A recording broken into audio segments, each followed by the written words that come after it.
Hey guys, Jesse from Nutri-Tower. Just wanted to go through a couple of our new indoor growing systems. So what we have are some great smaller countertop options. First is our indoor germination kit.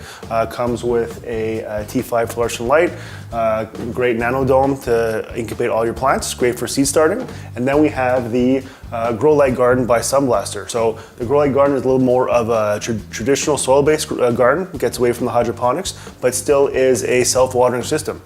The Growlight Garden is great for your countertop, has a small footprint, has a water reservoir that holds water for about 10 to 14 days. There's a wicking mat in the bottom of the system that pulls the water through into the soil, so it's great for watering your plants, and it has a light at the top of the system that's adjustable for any size plants. It also allows you to garden in soil year-round. So what we've added here is some nice seed germination soil. What we're gonna do is we're gonna lightly put a couple holes in the soil. We're gonna space them out about 1 inch apart.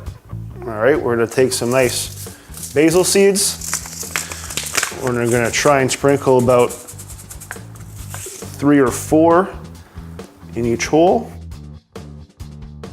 We're just gonna lightly cover what we planted. All right, let's give it a light water and then back in our system. Nice and easy.